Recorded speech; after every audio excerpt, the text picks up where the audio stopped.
Morning students, आज हम math का टॉपिक शुरू करेंगे सारणी। सबसे पहले ये जानेंगे सारणी क्या है, इनके गुण क्या क्या होते हैं और इन सारणी के क्वेश्चन सॉल्व करेंगे।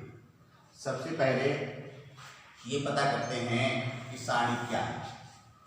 देखिए, किसी भी आव्यूह से संबद्ध एक अवयव होता है, एक मान होता है, वो मान ही सारणी होता है। प्रत्येक सारणी का, प्रत्येक आव्यूह का एक अद्वितीय मान होता है जो उस आव्यूह से संबद्ध होता है, यही अद्वितीय मान ही सारणी है। सारणी को दो समांतर रेखाओं के बीच अंकों को रखकर प्रदर्शित किया जाता है।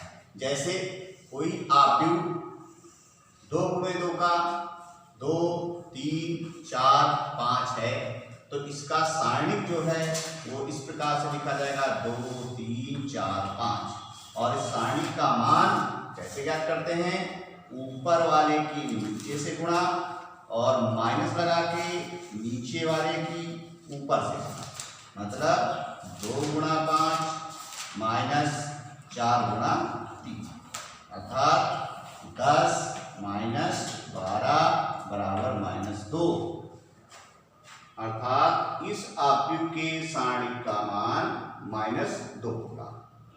इसी प्रकार से 3 गुणे 3 आव्यूह के सारणिक का मान, जैसे 2, 3, 1, 1, 3, 5, 2, 2, 1। इस आव्यूह के सारणिक का मान निकालना हो तो वो इस प्रकार से निकालते हैं। सारणिक ए बराबर किसी भी पंक्ति या स्तंभ से इसका प्रसार कर लेते हैं। ये ध्यान देना है, इसमें इस प्रकार से चलता है कि plus minus plus minus plus minus plus minus plus. एक याद रखना है, उसी प्रकार से सीरियल से ये चलता जाएगा, plus minus plus minus plus minus plus minus plus. अब इसका हम किसी भी पंक्ति या किसी भी स्तंभ से प्रसार करेंगे, अर्थात इसके सारणिक का मान होगा 2 इंटू जिस पंक्ति से प्रसार करेंगे उस पंक्ति को बंद कर लेंगे और जो अवयव लेंगे उस अवयव के सामने का स्तंभ बंद कर लेंगे। ये बंद किया, ये बंद किया, इसकी इससे गुणा 3 और माइनस लगा के इसकी इससे गुणा माइनस का 10। फिर ऐसे चलता है प्लस माइनस, तो लिखा जाएगा माइनस का 3। अब 3 के सामने की पंक्ति बंद करेंगे और 3 के सामने का स्तंभ बंद करेंगे। ये पंक्ति बंद कर ली और स्तंभ बंद कर लिया। अब ये बचा 1, 2, 5, 1। इसकी इससे गुणा 1 माइनस इसकी इससे गुणा 10। फिर प्लस 1 इंटू 1 के सामने की पंक्ति बंद कर ली, 1 के सामने का स्तंभ बंद कर लिया, इसकी इससे गुणा 2 माइनस इसकी इससे गुणा 6। ये आएगा 2 into -7 minus 3 into -9 plus 1 into -4। आएगा माइनस का 14 प्लस का 27 -4। इस प्रकार से इसको सॉल्व कर लेंगे। ये इस आव्यूह के सारणी का मान होगा। बात समझ में आई? अगर 2 गुणे 2 का आव्यूह है तो उसके सारणी का मान इस प्रकार से निकालेंगे, और 3 गुणे 3 का आव्यूह है तो उसके सारणी का मान इस प्रकार से निकालेंगे। किसी भी आव्यूह के उसी सारणी का मान तभी निकाल सकते हैं जब वो वर्ग आव्यूह है, तभी उसके सारणी का मान होगा, अन्यथा उसके सारणी का मान नहीं होगा। अब इनके गुणों की बात करते हैं। सारणी के गुण समझ लेते हैं। सारणी का पहला गुण, यदि किसी भी सारणी की पंक्तियों को स्तंभों में, स्तंभों को पंक्तियों में बदल दिया जाए तो सारणी के मान में कोई भी परिवर्तन नहीं आता है। जैसे 1, 2, 3, 4 5 6 7 8 9 ये इक्वल टू होगा 1 2 3 4 5 6 7 8 9 जो इसका मान होगा वही इसका मान होगा, पहला नियम। दूसरी प्रॉपर्टी, अगर किसी भी सारणी की दो पंक्तियों या दो स्तंभों को आपस में बदल दिया जाए तो उसके मान में तो कोई परिवर्तन नहीं होगा, लेकिन उसका चिन्ह बदल जाएगा। जैसे A B C P Q R X Y Z, यदि हम इसके दो स्तंभों को आपस में बदल दें, यहां से B Q Y A P X C R Z, तो इसके मान में तो कोई परिवर्तन नहीं होगा, लेकिन इसका चिन्ह बदल जाएगा। अगर प्लस है तो माइनस हो जाएगा, माइनस है तो प्लस हो जाएगा। अगली प्रॉपर्टी, यदि किसी सारणी की एक पंक्ति या एक स्तंभ का मान शून्य है तो सारणी का मान शून्य होगा। जैसे 0 0 0 1 2 3 P Q R, ये बराबर होगा 0। इसी प्रकार से 0 0 0 1 2 3 P Q R, अर्थात किसी भी सारणी की कोई पंक्ति या कोई स्तंभ शून्य है, उसके सभी अवयव शून्य हैं, तो सारणी का मान शून्य होता है। अगली प्रॉपर्टी, यदि किसी सारणी की दो पंक्तियां या दो स्तंभ आपस में बराबर हैं तो उस सारणी का मान शून्य होता है। जैसे 1 2 3 1 2 3 P Q R बराबर 0, या A B C A B C P Q R बराबर 0, अर्थात किसी भी सारणी की दो पंक्तियां या दो स्तंभ समान हैं तो उस सारणी का मान शून्य होता है। अगली प्रॉपर्टी, यदि किसी भी सारणी की किसी एक पंक्ति या एक स्तंभ में किसी संख्या की गुणा है तो उस संख्या की गुणा संपूर्ण सारणी से हो जाती है। जैसे 2 4 6 A B C P Q R, इसमें सारणी की पहली पंक्ति में 2 से गुणा है तो इसको हम ऐसे लिख सकते हैं 2 into 1 2 3 A B C P Q R, अर्थात यदि किसी सारणी की किसी भी पंक्ति में या किसी भी स्तंभ में किसी संख्या से गुणा है तो उस संख्या की गुणा संपूर्ण सारणी से हो जाएगी। इसी प्रकार से यदि किसी भी संख्या की गुणा संपूर्ण सारणी से है तो उस संख्या की गुणा किसी भी एक स्तंभ या किसी भी एक पंक्ति से कर सकते हैं। हमने देखिए इससे 2 कॉमन लिया है तो ये दो जो है किसी भी पंक्ति या किसी भी स्तंभ के साथ भी जा सकता है। इसको ऐसे भी लिख सकते हैं 2 2A 2P 2B Q 3C R, इस प्रकार से भी लिखा जा सकता है कि किसी भी संख्या की गुणा अगर किसी स्तंभ या पंक्ति से है तो उसको बाहर किया जा सकता है और उसकी गुणा भी किसी भी पंक्ति या किसी भी स्तंभ से की जा सकती है। अगली प्रॉपर्टी, यदि किसी भी सारणी की कोई पंक्ति या कोई स्तंभ दो संख्याओं के योग के रूप में लिखा है, जैसे A + x B + y C + z P Q R L M N, तो उसको दो सारणिकों के योग के रूप में लिखा जा सकता है। इसको लिख सकते हैं A B C P Q R X Y Z plus X Y Z P Q R L M N. इन प्रॉपर्टीज का यूज करके आगे क्वेश्चन को सॉल्व किया जाएगा। और अब बात करते हैं एक्सरसाइज। अब देखिए एक्सरसाइज 4.1 क्वेश्चन नंबर 1। हमें सारणी का मान ज्ञात करना है और क्वेश्चन नंबर 3 दिया गया है कि यदि आपको ए बराबर इतना है तो दिखाना है सारणी 2a बराबर कोसाइन ए।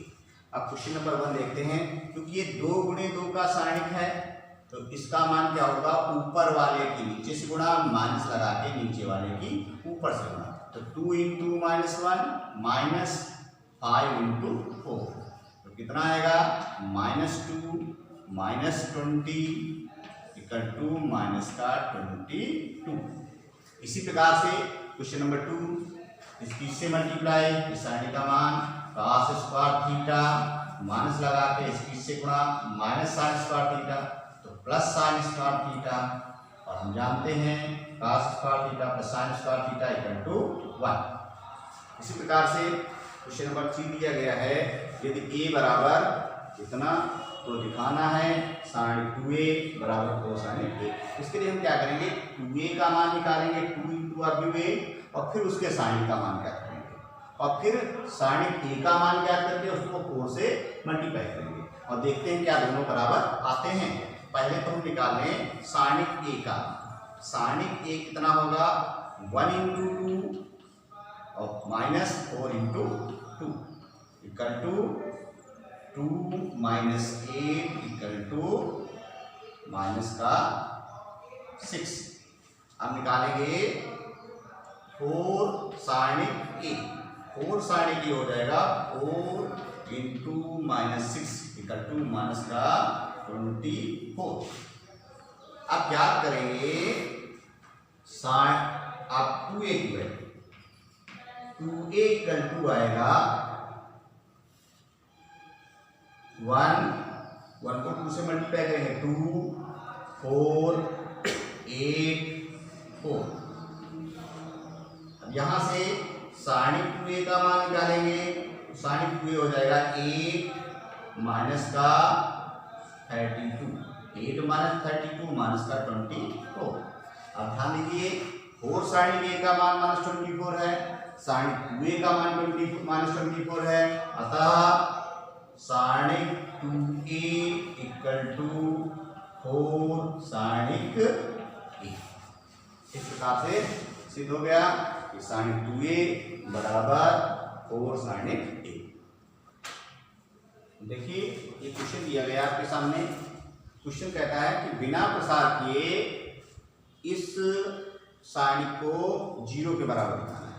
इसे प्रसार नहीं करना है, बाकी सारणी के प्रगुण को यूज करके बताना है इसका मान 0 होगा। तो ध्यान दीजिए हमें 0 लाने के लिए इतना करना पड़ेगा, या तो सारणी की 2 पंक्तियां या 2 स्तंभ बराबर हो जाए या सारणी की कोई एक पंक्ति या कोई एक स्तंभ 0 हो जाए।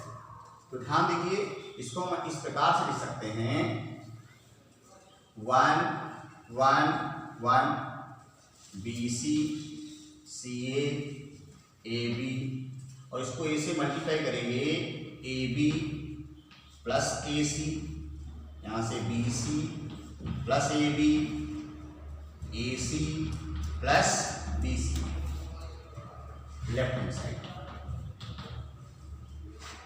अब क्या करेंगे, ये कॉलम C1 है, ये कॉलम C2 है, ये कॉलम C3 है। अगर C3 में C2 जोड़ दिए जाएं तो सभी अवयव एक जैसे हो जाएंगे। तो C3 replace to C3 plus C2, ये क्या आएगा 1 1 1 BC CA AB और C3 में C2 जोड़ने पर AB plus BC plus AC यहाँ पे भी A B plus B C plus A C, A B plus B C plus A C, यहाँ पर भी A B plus B C plus A C. अब क्या करेंगे, कॉलम C3 से A B plus B C plus A C common लेंगे। तो column C3 से A B plus B C plus C A common लेने का, जब कॉमन लेंगे तो बाहर आएगा A B plus B C plus C A, यहाँ बचा 1 1 1, ये ऐसे लिखा रहा B C C A B. और इससे जब फिर कॉमन लेंगे तो यहाँ पे भी 1, यहाँ पे भी 1, यहाँ पर भी 1। अब ध्यान दीजिए यहाँ पे C1 और C3 बराबर हैं, अतः इस सारणी का मान 0 होगा, 0 होगा। क्यों? C1 इक्वल टू है C3।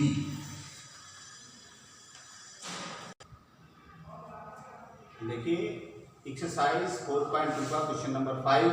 क्वेश्चन कहता है कि बिना प्रसार किए हुए सिद्ध कीजिए कि ये बराबर ये। अब चूंकि हमको 2 लाना है तो किसी प्रकार से हम 2 लाने की कोशिश करेंगे। तो कैसे आ सकता है, यदि इसमें ये दोनों जोड़ दिए जाए तो क्या करेंगे, R1 replace to R1 plus R2 plus R3। देखिए क्या आता है, लेफ्ट हैंड साइड में R1 में R2 R3 जोड़ने पर क्या आएगा, 2A। देखिए 2A plus 2B plus 2C, तो 2 कॉमन लेंगे, अंदर रहेगा A plus B plus C। इसी प्रकार से यहाँ से आएगा 2P plus 2Q plus 2R, 2 common लेंगे, बचेगा P plus Q plus R। इसी प्रकार से इसमें भी 2x plus 2y plus 2z, 2 common लेंगे, x plus y plus z। बाकी R2 ऐसे लिखा रहेगा C plus A R plus T Z plus x। R3 भी इसी प्रकार से A plus B P plus Q x plus y। अब ध्यान दीजिए हमको 2 लाना है, तो देखिए R1 में 2 कॉमन लेना है, R1 से 2 कॉमन लेंगे तो क्या आएगा, A plus B plus C P plus Q plus R x plus y plus z। इसी प्रकार से R2 C plus A R plus P Z plus x, A plus B P plus Q x plus y। अब हमको लाना है A P x B Q y C R z। तो ध्यान दीजिए अगर R1 से R2 सब्ट्रैक्ट कर दिया जाए या R2 से R1 सब्ट्रैक्ट कर दिया जाए तो यहाँ पे माइनस B आ जाएगा, यहाँ पे माइनस Q आ जाएगा, यहाँ पे माइनस का y। इसी प्रकार से R3 से R1 सब्ट्रैक्ट कर दिया जाए तो यहाँ पे minus C minus R minus z। यहाँ पे क्या करेंगे, R2 replace to R2 minus R1 and R3 replace to R3 minus R। देखते क्या आता है, यह आएगा 2 सारणी A plus B plus C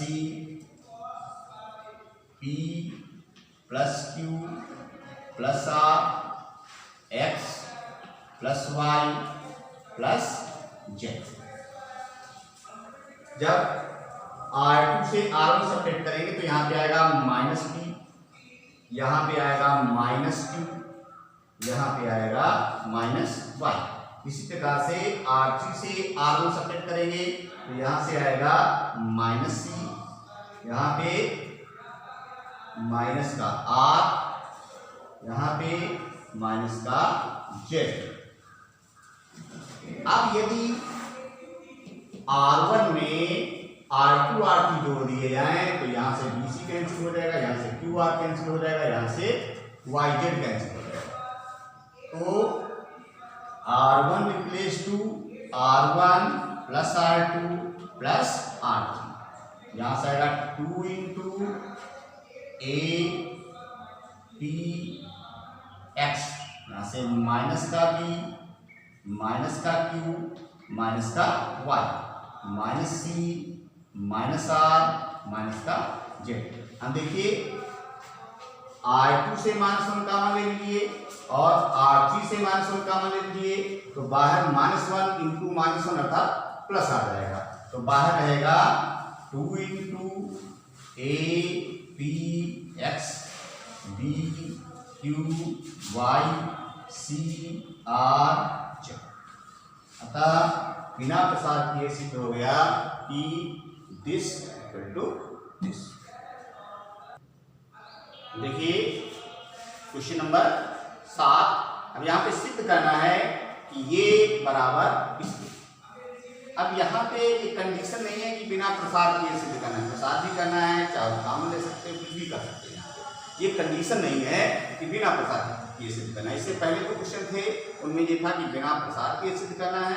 इस क्वेश्चन में बिना प्रसार किए सिद्ध करने वाली कोई कंडीशन नहीं है।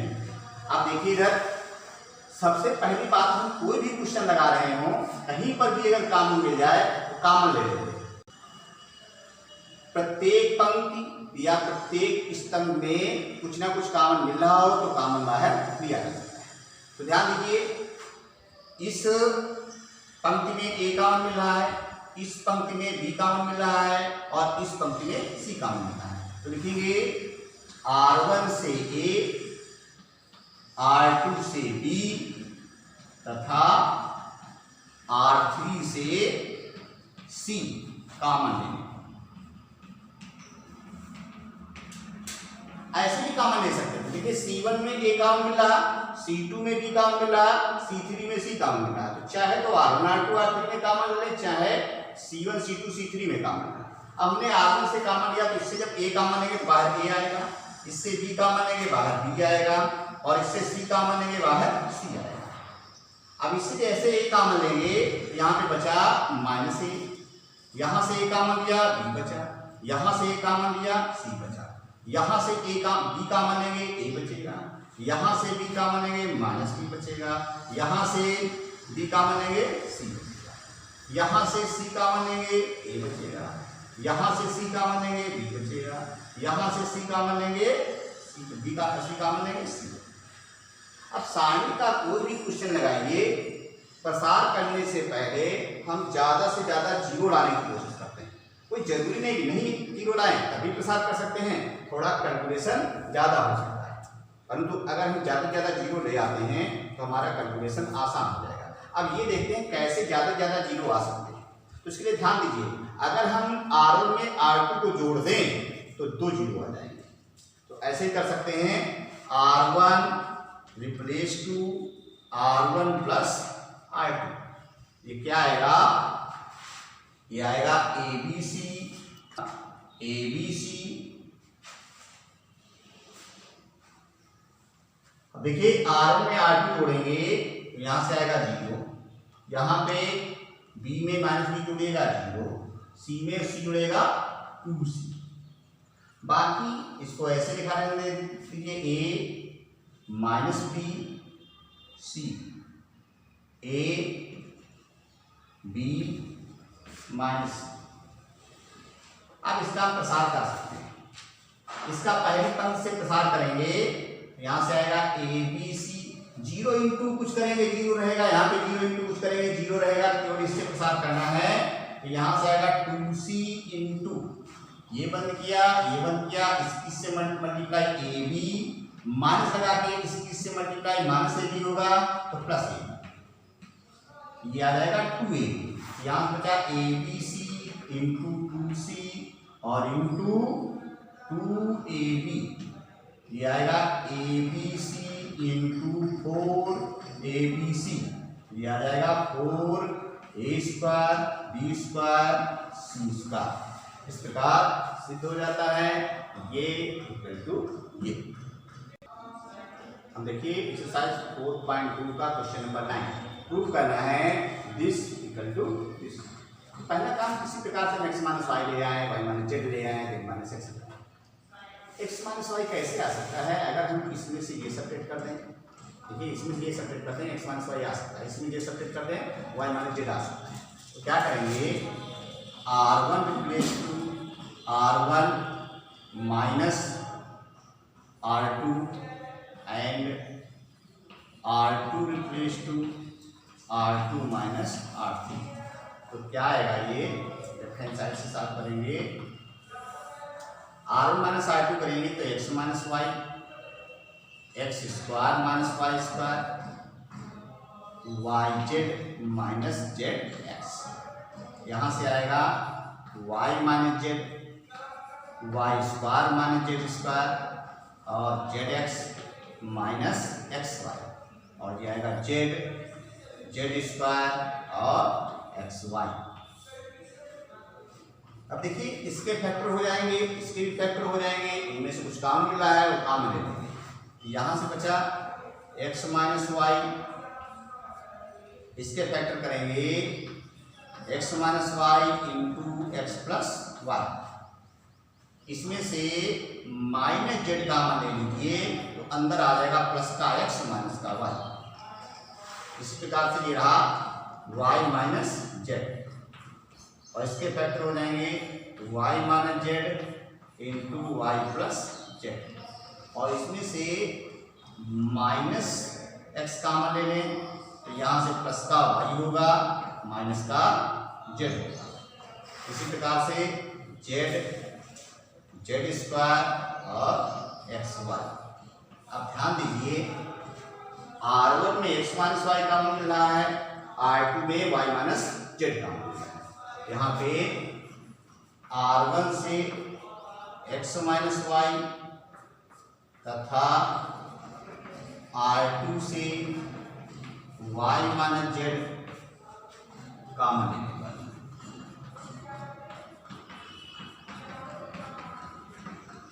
अब कॉमन लीजिए, r1 से x माइनस वाई कॉमन लेंगे, यहां से आएगा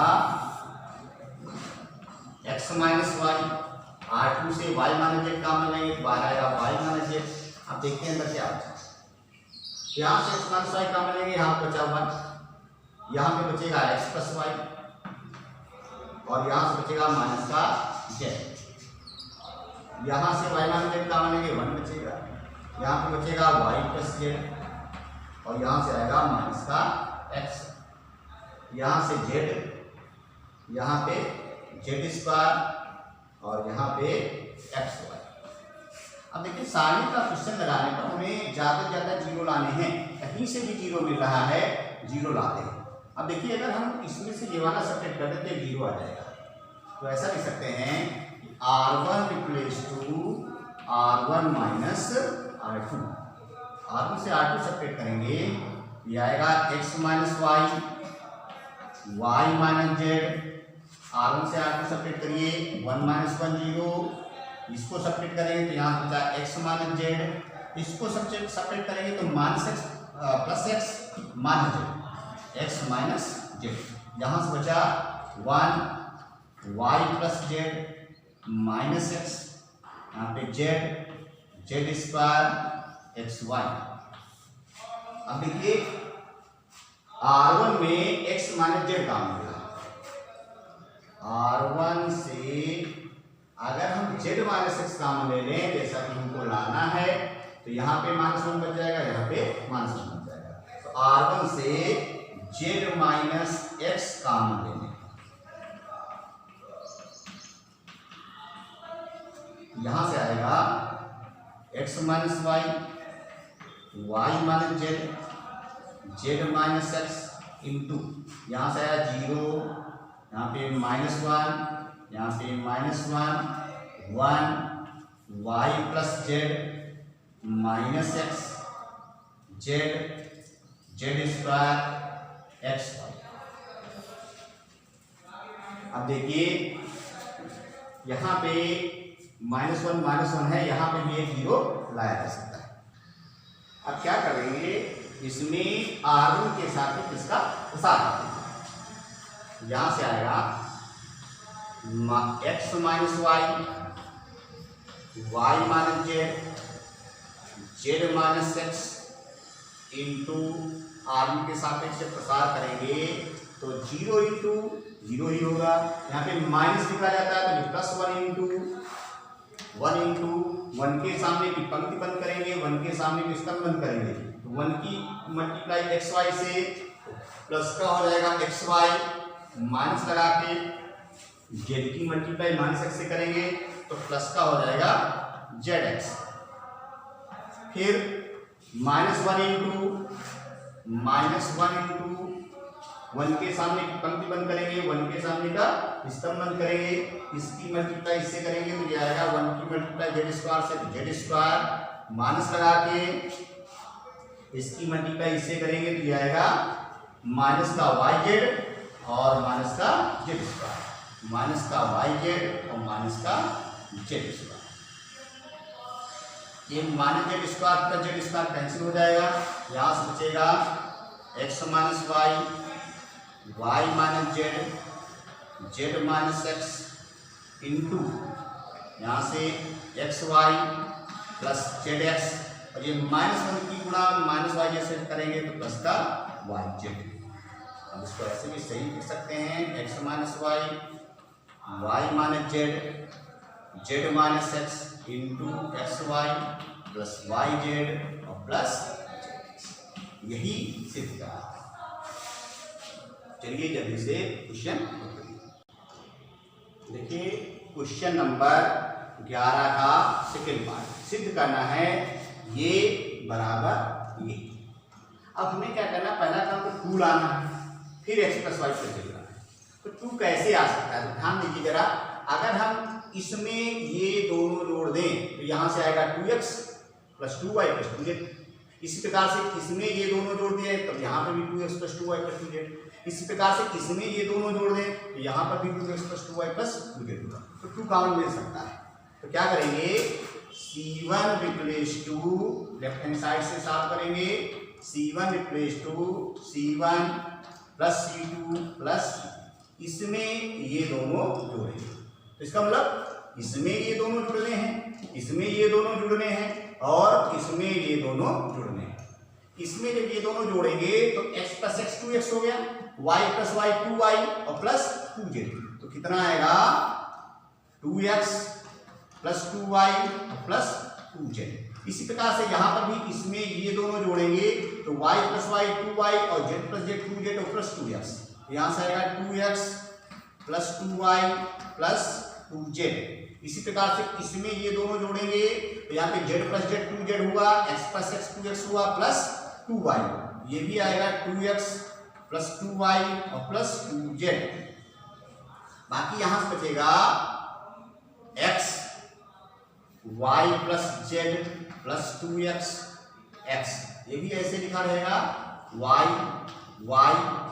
z plus x plus 2y।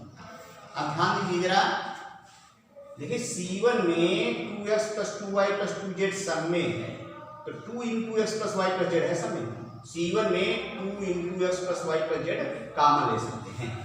C1 से 2 चाहे 2x plus 2y plus 2z लिखो, चाहे 2 into x plus Y plus Z. C1 से 2 into x plus Y plus Z common लेने पर फिर बाहर आएगा 2 into x plus Y plus Z. क्या बचा, यहाँ से बचेगा 1 1 1, यहाँ से रहा x, ये रहेगा y plus Z plus 2x, यहाँ से आएगा x, ये बचेगा y Z plus x plus 2y। अब देखिए हमको ज्यादा से ज्यादा 0 लाना है तो इसके लिए क्या करेंगे, ध्यान दीजिए जरा। इसमें से ये सब्ट्रैक्ट कर दीजिए, एक 0 आ जाएगा, इसमें से ये वाला सब्ट्रैक्ट कर दीजिए, एक 0 आ जाएगा। तो यहाँ पे R1 replace to R1 minus R2 and R2 replace to R2 minus R3। यहाँ से R1 replace to R1 minus R2 and R2 replace to R2 minus R3। देखते हैं क्या बचता है। ये तो ऐसे ही लिखा रहेगा 2 into x plus Y plus Z. अब R1 से R2 सब्ट्रैक्ट करेंगे तो यहां बचा 0, तो ये बचेगा -2x minus y minus z, बचा 0 minus x minus y minus Z. Minus चिन्ह कॉमन ले लें तो आएगा -x plus Y plus z. Y minus y 0। इसी प्रकार से 1 से 1 गया 0, यहाँ पे y plus Z plus 2x से x जाएगा, ये बचेगा प्लस का x plus y plus Z. y से इसको सब्ट्रैक्ट करेंगे तो माइनस का 2y होगा, माइनस का x होगा, माइनस का z होगा, तो माइनस चिन्ह कॉमन लें, अंदर बचेगा x plus y plus Z. और बाकी ये ऐसे लिखा रहेगा 1x Z plus x plus 2y। आप थोड़ा ध्यान दीजिए, देखिए R1 में x plus Y plus Z common मिल रहा है और R2 में भी x plus Y plus Z common मिल रहा है। R1 तथा R2 से x plus Y plus Z common लेंगे। देखिए इससे x plus Y plus Z एक बार आएगा और एक बार x plus Y plus Z इससे आएगा, तो बाहर आ जाएगा x plus Y plus Z का होल स्क्वायर, और साथ में x plus Y plus Z एक पहले से लिखा है तो बाहर हो जाएगा 2 into x plus Y plus Z का होल क्यूब। क्या बचा 0 माइनस 1 0 0 1 माइनस 1 1 x और जेड प्लस एक्स प्लस 2। इसको किसी पंक्ति या किसी स्तंभ से प्रसारित कर सकते हैं। पहले स्तंभ से प्रसार कर लीजिए तो प्लस माइनस प्लस 0 इंटू पूरा 0 होगा, फिर 0 इंटू 0 होगा प्लस 1 इंटू, इसका जब प्रसार करेंगे C1 से तो 2 into x plus Y plus Z का होल क्यूब और प्लस 1 इंटू 1 के सामने की पंक्ति बंद करेंगे, 1 के सामने की स्तंभ बंद करेंगे, इसकी से मल्टीप्लाई प्लस 1 और मान लगा के इसकी से मल्टीप्लाई 0, 1 इंटू इतना बचेगा, ये आ जाएगा 2 into x plus Y plus z इसका होल क्यूब। इस प्रकार से एक्सरसाइज 4.2 कंप्लीट हो जाएगी और इसमें जो भी क्वेश्चन रह जाते हैं उन क्वेश्चन को कमेंट बॉक्स में लिखना है जो क्वेश्चन पूछने हैं।